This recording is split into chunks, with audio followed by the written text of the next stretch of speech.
আমার যা সকাল সকাল আর কি বলল, দিদি তোমাদের গাছে নীলকণ্ঠ ফুল ফুটেছে। তো তাড়াতাড়ি করে ক্যামেরাটা নিয়ে এসে নীলকণ্ঠ ফুলটা আর কি দেখিয়ে দিলাম তোমাদেরকে।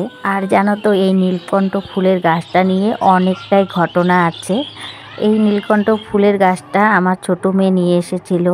যখন নিয়ে এসেছিল তখন ভালোই নিয়ে এসেছিল। 2 দিন পরে দেখি গাছটা একদম ঝামড়ে গিয়ে একদম গাছটা মরে গেছে। আমি ভাবছি যে গাছটা মরে গেছে। গাছটা যেহেতু মরে গেছে তো গাছটাকে তো ফেলে দিতে হবে। এর জন্য গাছটাকে তুলে ফেলতে গেছি, তারপরে দেখি ওর গোড়াটা আর কি একটু একটু জিন্দা আছে। পরে কি করলাম, ওটাকে টবে লাগিয়ে তারপরে কিন্তু আমি আর কি বাইরে রেখেছি। আর প্রতিদিনে ওই গোড়াটার মধ্যে জল দিতাম। আর সেই গাছটার থেকে আজকে যে এত সুন্দর একটা ফুল পেয়েছি, খুব আনন্দ হয়েছে জানো তো। এই মরে যাওয়া গাছটা আজকে ফুল দিয়ে গেছে, তো এটা তো জানোই অনেকটাই খুশির ব্যাপার। সকালে চা খাওয়া দাওয়া কমপ্লিট করে নিয়েছি, আর করে নিয়ে কিছু সবজি আর কি কেটে নিয়েছি। আর দেখো বাথরুমে কতগুলো জামা কাপড়, আর এই জামা কাপড়গুলো আজকে কাচবো। আর এই যে দেখো গরম জল দিয়ে ভিজিয়ে নিয়েছি। আর ওই যে তোষকের উপরে আর কি যেগুলো কম্বলগুলো থাকে সেগুলো এখন ভিজালাম না, ওগুলো পরে ভিজাবো। কারণ এখন যেহেতু আমি অন্য অন্য কাজগুলো করব, এই জন্য পাতলা জিনিসগুলো ভিজিয়ে নিলাম। আর কম্বলগুলো পরে ভিজাবো, ওগুলো যখন স্নান করব তখন আর কি ধুবো। জামা কাপড়গুলো ভিজিয়ে এই যে চলে এসেছি রান্নাঘরে। আর এই যে রান্নাঘরে এসে এখন বেগুন ভাজা বসিয়ে দিচ্ছি।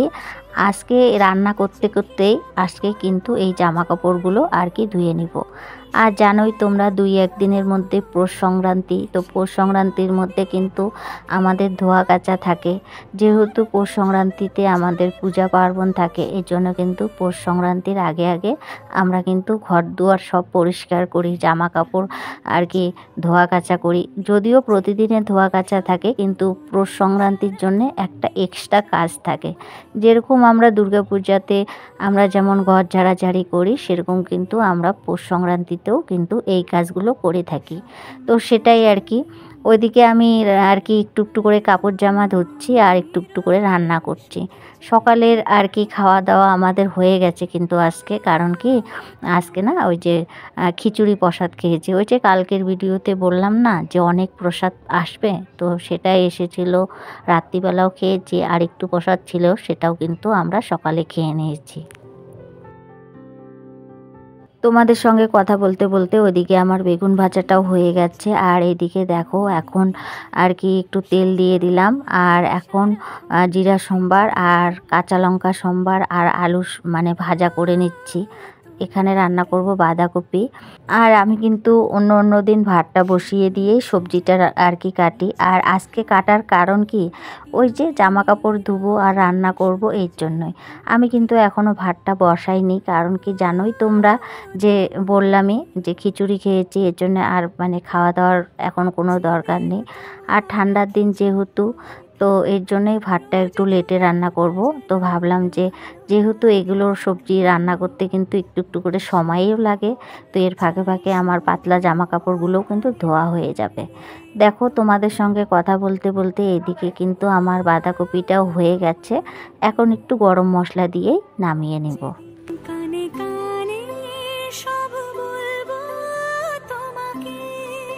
বাঁধাকপিটা নামিয়ে তারপরে গ্যাসটা একটু অফ করে দিয়েছি। আর এই যে দেখো যেগুলো জামা কাপড় ধুয়েছি সেগুলো মেলে দিলাম, কারণ এখন কিন্তু রোদের জোর নেই।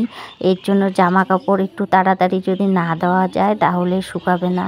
এদিকে সব জামা কাপড় আর কি মেলে দিয়ে আবারও চলে আসলাম রান্নাঘরে। রান্নাঘরে এসে এখন কিন্তু রান্না করব সোয়াবিন।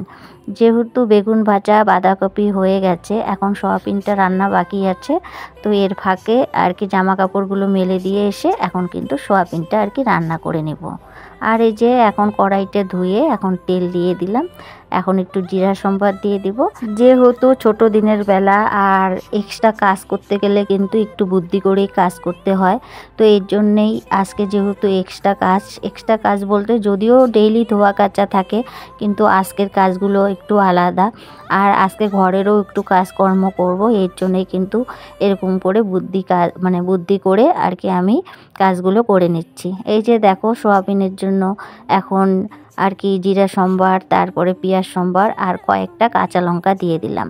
আর এই যে পেঁয়াজটা একটু লাল লাল হওয়ার পরে এখন কিন্তু এই সোয়াবিনটাও দিয়ে দিলাম।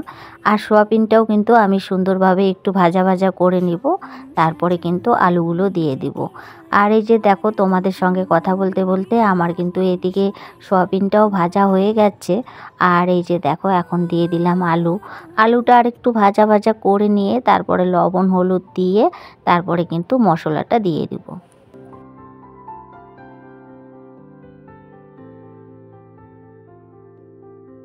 আর এতক্ষণ পর্যন্ত যে সকল বন্ধুরা আমার এই ভিডিওটা দেখছো হয়তো লাইক দিতে ভুলে গেছো, প্লিজ একটি লাইক করে দিও। আর এই যে দেখো তোমাদের সঙ্গে কথা বলতে বলতে এইদিকে কিন্তু আমার আলু আর সয়াবিনটা ভাজা হয়ে গেল। এখন দিয়ে দিলাম মশলা। আর ওই যে আমার কিন্তু পাতলা জামা কাপড় সব আর কি ধোয়া হয়ে গেছে। আর তোশকের উপরে যে আর কি দুটো কম্বল বের করেছি সেগুলো কিন্তু ধুইনি, ওটা স্নান করার সময় আর কি ধুবো। কারণ কি এখন যদি ওগুলো ধুতে যাই আমার কাপড় জামা সব ভিজে যাবে, এর জন্যে কিন্তু আর কি আমি ওগুলো ধুলাম না, যে রান্না বান্না করে নিই তারপরে যখন স্নান করব তখন আর কি আমি ওগুলো ধুবো। সোয়াবিনটা কষিয়ে নিয়ে তারপরে কিন্তু একটু ঝোল দিয়ে দিয়েছি আর সেটা সিদ্ধ হচ্ছে। এর ফাঁকে আমি এই দরজাগুলো মুছে নিব। বেশ কিছুদিন হয় এই দরজাগুলো মুছছি না, অনেকটাই ধুলো ধুলো হয়ে গেছে। জানোই তোমরা ছোটো দিনের বেলা এটা সেটা করতে করতে কিন্তু অনেকটাই আর কি দেরি হয়ে যায়, অন্য অন্য কাজগুলো না আর পরে করা হয় না। তো ভাবলাম যেহেতু আজকে সকালবেলা কাপড় ছেড়ে নিয়েছি, যেহেতু এখন স্নান করিনি, তো আর পৌষ মাসের সংক্রান্তিও এসে গেছে, তো এই জিনিসগুলো একটু মুছে নিই। আর এদিকে ছোটো মেয়েকে বললাম যে তুই ঠাকুর পুজোটা দিয়ে নে, অনেকটাই বেলা হয়ে গেছে, ঠাকুরগুলো না খেয়ে যাচ্ছে। আমার তো ভালো লাগে না সকাল সকাল ঠাকুর পূজা না দিলে। তো ও আবার ঠাকুরের বাসন টাসনগুলো মাজছে, ঠাকুরের ঘরটা পরিষ্কার করে নিবে, ও কিন্তু পূজা দিয়ে দেবে। আর বড় মেয়েকে বলেছি আজকে যে রান্নার বাসনগুলো আর কি বার হবে সেগুলো তুই মাজবি। তো দুই বোনকে দুটা দায়িত্ব দিয়েছি, ওরা কিন্তু করবে। আর এই যে দেখো দরজাটা আমার মোছা হয়ে গেল। তারপরে সোয়াবিনের তরকারিটা নামিয়ে নিয়ে আর একবার তোমাদেরকে শেয়ার করে নিলাম। এই যে সোয়াবিনের তরকারি আর বাঁধাকপির ঘন্ট আর এই যে বেগুন ভাজা। তো এই যে এটা হয়ে গেল, এখন ভাতটা বসিয়ে দিয়ে আরও যে দরজাগুলো আছে সেগুলো কিন্তু মুছে নিব।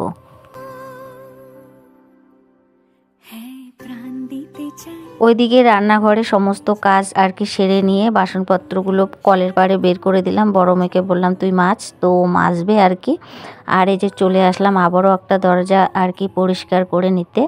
তো এরকমভাবে না করলে হয় না, দেখবে যতটা ফেলে রাখবে ততটাই আর কি পড়ে থাকে। তো মাঝে মধ্যে কিন্তু কাজের ফাঁকে আর কি এই কাজগুলো করে নিতে হয়।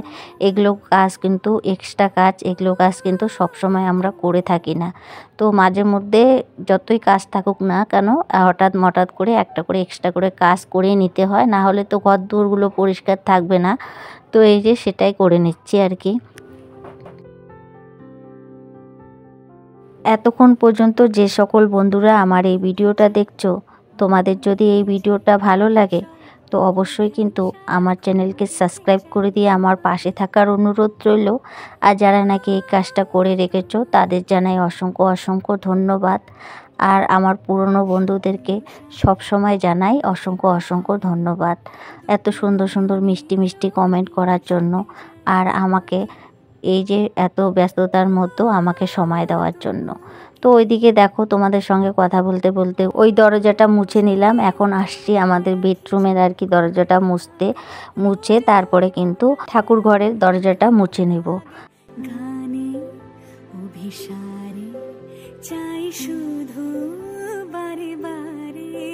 আর তোমাদের সঙ্গে কথা বলতে বলতে আমার 3টা দরজায় কিন্তু মোছা হয়ে গেল। এখন আর কি ঠাকুর ঘরের দরজাটা মুছলেই আর কি হয়ে যায়। এরকম কাজগুলো করতে অনেকটাই সময় লাগে। আজকে আর কি বের করে নিয়েছি, যেহেতু রবিবার আজকে অতটা ঝামেলা নেই, কাচ্চাকেও একবার খাইয়ে দিয়েছি, এর জন্য অনেকটা আর কি চাপ মুক্ত আর বুদ্ধি করে একদম কাজের ফাঁকে ফাঁকে রান্না করে নিয়েছি। এটা বড় একটা কাজ হয়ে গেছে। এখন ভাত আর কি হচ্ছে আর এদিকে আমি কাজগুলো করে নিচ্ছি। ভাতটা নামিয়ে তারপরে কিন্তু ঘর দুয়ারগুলো মুছিয়ে নিয়ে তারপরে যাব স্নানে। তখন কিন্তু ওই যে কম্বলগুলো বের করেছি তো সেগুলো কিন্তু আর কি ধুয়ে দেব। ওইদিকে দরজাগুলো মোছা হয়ে গেল, ভাবলাম যে আজকে এই গ্রিল দুটো মুছে নিই। এই গ্রিল দুটো অনেক নোংরা হয়ে গেছে, আরও একটা গ্রিল আর কি, আর একটা না দুটো আছে, তো সেই দুটো আজকে আর পারবো না সময়, কারণ অনেকটাই বেলা হয়ে গেছে। ওইদিকে কিন্তু আমার ভাতটাও হয়ে গেছে, ভাতটা কিন্তু নামিয়ে এসে আবার এই গ্রিলগুলো মোছা চালু করে দিয়েছি। আর এই গ্রিলগুলো মাঝে মধ্যে একটু পরিষ্কার পরিচ্ছন্ন করতে হয়, না হলে জানোই তোমরা কতটা ধুলোবালি আর কি পড়ে। তো যখন সময় পাই তখনই করি, না হলে করি না। যে প্রচণ্ড ঠান্ডা পড়েছে, এই ঠান্ডার মধ্যেও তো কাজ করতে এনার্জি হয় না, ওই মাঝে মধ্যে যেদিন একটু এনার্জি হয় সেদিন বাড়তি কাজগুলো কিন্তু করে নিই। তো এই যে দেখো একটা গ্রিল তো প্রায় মোছা হয়ে গেল, আর একটা গ্রিল মুছলে হয়ে যাবে, আর দুটো গ্রিল আছে অন্য কোনো দিন আর কি মুছে নেব। স্বপ্ন সাজাই নিজেকে হারাই আর দুটি নয়নের গ্রিলগুলো মুছে নিয়ে তারপরে এই যে ঘরটা মুছে নিয়েছি। আর কালকে না পরশুদিন হলো পৌষ সংক্রান্তি, কালকেও অনেকটাই কাজ আছে, যেহেতু পরশুদিন পৌষ সংক্রান্তি। কালকে আমাদের বিকেলবেলায় সব কাজকর্ম করে নিতে হবে, কারণ আমাদের কিন্তু ভোরবেলা আর কি পূজা দিতে হয়। তো কালকেও অনেকটাই কাজ থাকবে, তো আজকে অনেকটাই করে নিলাম, আর বাকিটা থাকলো ওটা কালকে করে নিব। আর পরশুদিন তো সংক্রান্তি, সেদিন তো আর কি পূজা পার্বণ থাকবেই। তো এই যে দেখো তোমাদের সঙ্গে কথা বলতে বলতে আমার কিন্তু একটা রুম আর কি মোছা হয়ে গেল, আর একটা রুম আছে আর কি বারান্দা আছে, সেটা মুছলেই হয়ে যাবে। আর বন্ধুরা ভিডিওটাও এখানে শেষ করছি। ভিডিওটা যদি তোমাদের ভালো লাগে প্লিজ লাইক কমেন্ট সাবস্ক্রাইব করে দিও, আর সবাই ভালো থেকো সুস্থ থেকো।